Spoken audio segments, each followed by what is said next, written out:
안녕하세요. 김용진 목사입니다. 이 영상은 성경 통독하시는 데 도움을 드리기 위해 마련한 영상입니다.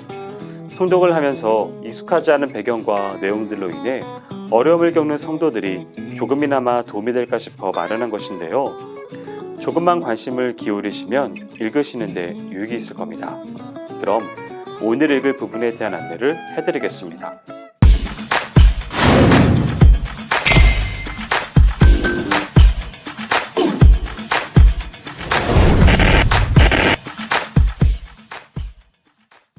오늘 읽을 본문은 신명기 1장에서 2장까지입니다. 이제 우리는 모세오경의 마지막 책인 신명기로 진입하였습니다.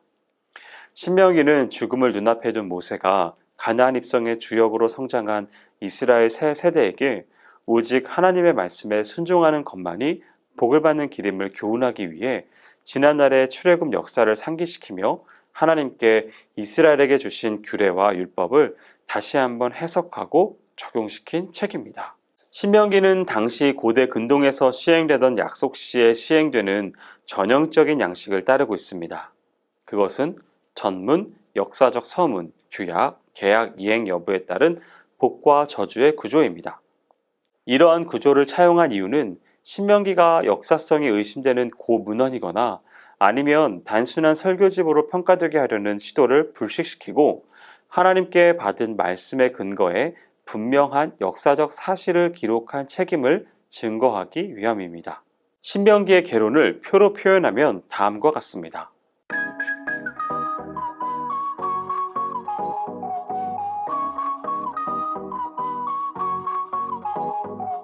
이스라엘의 광야 40년간 생활을 회고하는 모세의 첫 번째 설교가 시작됩니다. 출애굽 이후 호렙산에 이르기까지의 광야 여정이 생략된 채 곧바로 이스라엘이 호렙산에서 겪은 두 가지 사건이 언급되고 있습니다.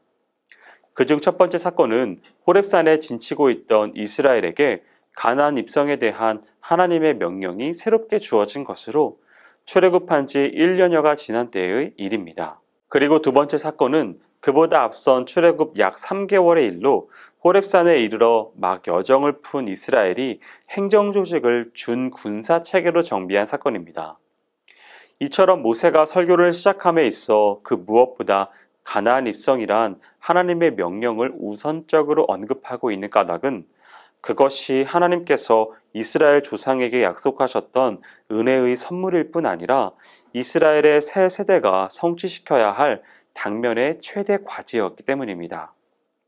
그리고 이와 관련하여 연대기적 순서를 무시한 채 이스라엘 행정조직 정비 사건을 언급한 것은 하나님의 뜻을 이루어 드림에 있어서도 조직적인 체계를 갖춤으로 일의 능률과 효율성을 극대화하는 것과 같은 지혜와 노력이 요구된다는 사실을 교훈해 주기 위함입니다. 호렙산에서 하나님의 명령을 좇아 가데스바네아까지 행군한 이스라엘의 구세대가 그곳에서 하나님을 반역하고 불순종했던 38년 전의 쓰라린 사건이 회상됩니다.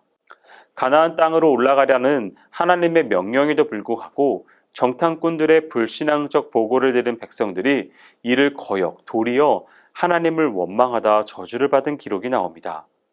그리고 그 같은 저주를 선고받은 백성들이 두려움에 젖어 하나님의 진노를 상쇄시키려는 의도하에 모세의 만류를 무시하고 억지로 가나안 땅에 들어가려다가 원주민들로부터 경멸당한 사건이 이어집니다.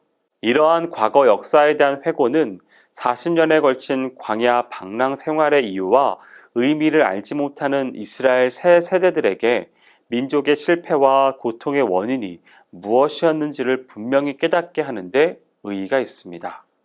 또한 그들에게 향후 나아가야 할 올바른 방향을 가르치기 위한 것이었다는데 그 의미가 있습니다. 이 장에서도 가나안을 향한 이스라엘의 여정에 대한 회고가 이어집니다. 앞장과의 시간 간격이 38년 있는데요. 모세는 그간의 여정을 생략하고 곧바로 출애굽 제40년 된 해의 일을 회고하고 있습니다.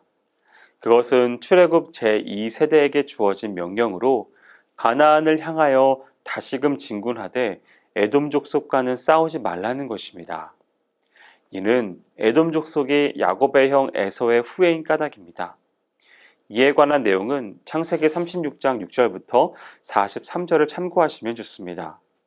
이스라엘은 두 번째 명령을 받습니다. 그것은 모압 땅과도 싸우지 말라는 것입니다.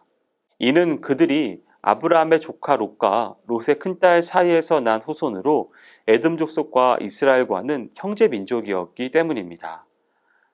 이스라엘이 세 번째 받은 명령은 롯과 그의 둘째 딸 사이에서 난 후손인 암몬 족속과 싸우거나 그들의 땅을 유린하지 말라는 것입니다. 이러한 명령은 어디까지나 하나님께서 롯에게 베푼 사랑과 아브라함의 중보기도에 의한 것입니다.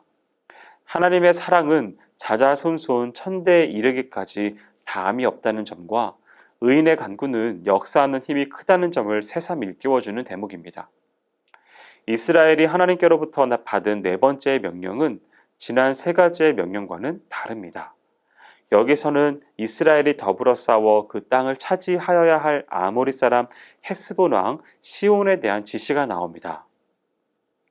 한편 헤스본 지경은 본래 이스라엘이 정복하고자 했던 요단 서편 땅이 아니었으므로 모세는 이 지역을 통과하려고 했었습니다. 그러나 시온이 오히려 군대를 이끌고 나와 이스라엘을 대적하므로 모세는 이들을 진멸하였습니다. 여기까지 신명기 1장에서 2장까지 성경 통독을 하실 때에 도움이 될 만한 내용을 전해드렸습니다. 혹시 이 외에 질문이 있으시거나 나누고 싶은 이야기가 있으시면 밴드나 댓글로 달아주시면 필요한 도움을 드리겠습니다. 그럼 내일 다시 만나도록 하겠습니다.